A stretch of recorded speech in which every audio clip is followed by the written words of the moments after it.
Selamat pagi semuanya. Bagaimana kabarnya? Semoga dalam keadaan sehat selalu ya.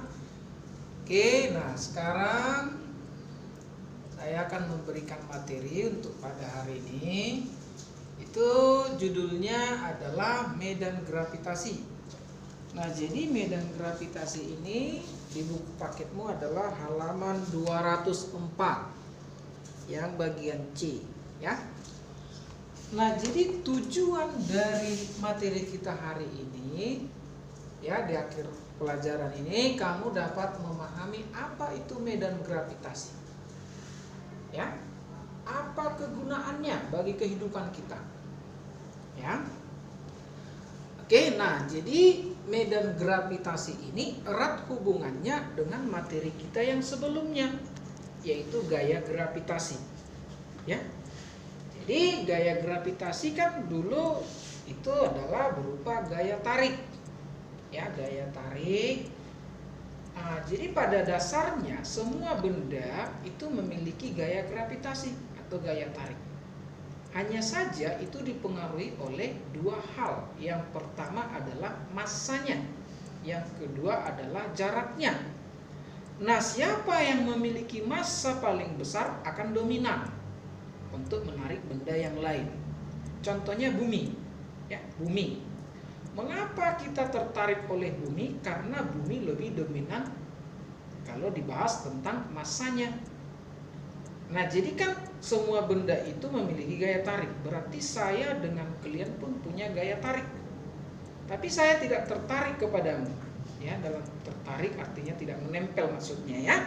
Jangan salah menilai ya. Tidak tertarik atau tidak menempel padamu. Nah, kenapa bisa seperti itu? Karena massa kita sangat kecil. Nah, sedangkan massa bumi jauh lebih besar. Oke. Nah, di suatu tempat ya, di luar angkasa sana itu ada yang tidak memiliki gaya gravitasi lagi. Contohnya kalau kamu nanti bercita-cita menjadi seorang astronot ya, dan melakukan perjalanan keluar angkasa, itu akan ada tempat yang tidak ada lagi gaya tarik. Mengapa seperti itu? Seperti yang saya bilang tadi, selain massa dia juga dipengaruhi oleh jarak. Dan di luar angkasa itu sudah ada benda-benda lain yang besarnya mendekati bumi ataupun melebihi massa bumi. Contohnya planet-planet yang lain ya. Nah, jadi dipengaruhi oleh dua hal, massanya dan jaraknya. Nah, apa tujuannya bagi kehidupan kita? Tentunya kalau tidak ada gaya gravitasi atau medan gravitasi ini yang merupakan gaya tarik ya, maka benda-benda atau kita pun bisa melayang-layang. Nah, karena nggak ada daya tarik ke bumi. Baru kan bumi itu kan berevolusi dan berotasi. Jadi bisa saja posisi kita itu adalah posisi bawah. Contohnya kita buat, misalkan ini adalah permukaan bumi, ya, bulat. Misalkan kan bisa juga dia berputar dan berevolusi. Jadi ketika posisi kita di bagian bawah, tentunya kan bisa jatuh kalau tidak ada gaya tarik. Maka karena ada gaya tarik, dia tertarik, dia tidak jatuh. Jadi itu dia mengenai gaya gravitasi ataupun medan gravitasi. Nah, kembali kita ke buku kita ya, halaman 204 tadi ya, halaman 204. Jadi medan gravitasi itu adalah kuat tarikan suatu benda terhadap planet. Kuat tarikan suatu benda terhadap planet. Jadi ini kalau dikatakan medan gravitasi, sudah fokusnya adalah planetnya. Ya, bisa juga bulan ya. Tapi karena kita planetnya bumi, kita fokuskan ke bumi. Nah, bagaimana tarikannya itu dapat dihitung dengan persamaan atau perumusan. G sama dengan konstanta gravitasi dikali massa benda dibagi dengan R pangkat 2. Nah, konstanta gravitasi ini merupakan ketetapan. Itu dikemukakan oleh Sir Isaac Newton. Ya, karena penemu teori dari gaya gravitasi ini adalah Newton. Ya. Makanya satuan dari gaya gravitasi diberikan Newton. Jadi besarnya adalah 6,67 kali 10 pangkat minus 11 Newton meter pangkat 2 per kilogram pangkat 2. R adalah jarak. Ingat, jarak di sini maksudnya diukur dari pusat. Dari pusat. Jadi bukan dari permukaan, dari pusat.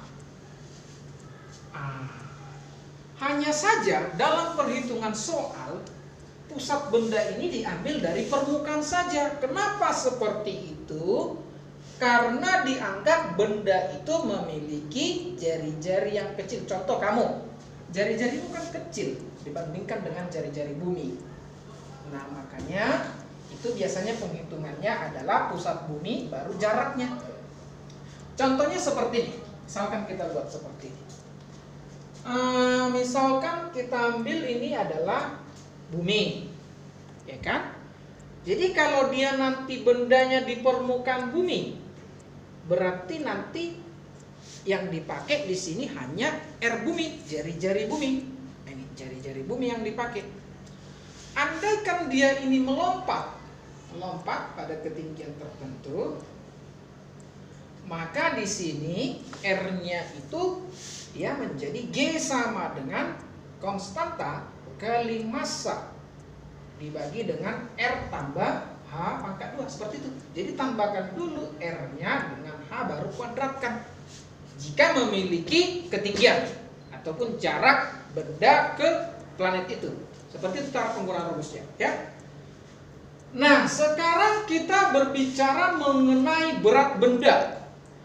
Karena dalam internasional yang lebih dominan itu adalah beratnya, ya, berat. Nah, jadi kalau berat benda itu dihitung dengan mengkalikan massa benda yang bersatuan kilogram dikalikan dengan gravitasi di tempat itu. Nah, kenapa secara umum atau secara dunia lebih mengutamakan berat? Karena berat itu berbeda-beda di tempat yang berbeda. Nah, contohnya di ketinggian tertentu, atau di planet lain, atau di daerah lain. Hanya saja sesuai dengan pengukuran banyak ahli, gravitasi itu setelah dikumulatifkan atau digabungkan rata-rata dia adalah untuk permukaan, ini kan permukaan, G itu dikumulatifkan 10 meter per sekon pangkat 2. Itu dia kumulatifnya. Tapi jika di permukaan, kalau pada ketinggian tidak boleh langsung 10.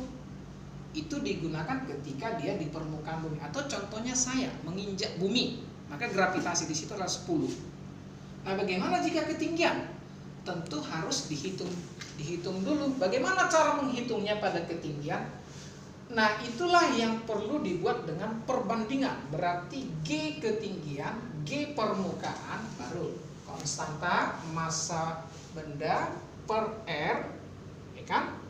Ditambah H pangkat 2 per G massa R kuadrat. Nah, kalau secara smartnya, ya, cara smart biasanya orang bilang BFSS-nya, cara smart, dia langsung GH per GP, langsung naikkan saja dia ke atas. Berarti jadi R kuadrat per R tambah H pangkat 2. Seperti cara smartnya.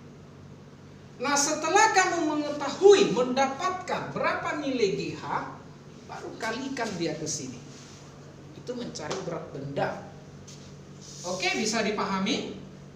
Nah, kalau ada pertanyaan-pertanyaan yang timbul di pikiranmu, yang ingin kamu tanyakan, silakan tanyakan di grup WA kita. Oke, tetap semangat, rajin belajar, kita lanjut ke grup WA kita, ya.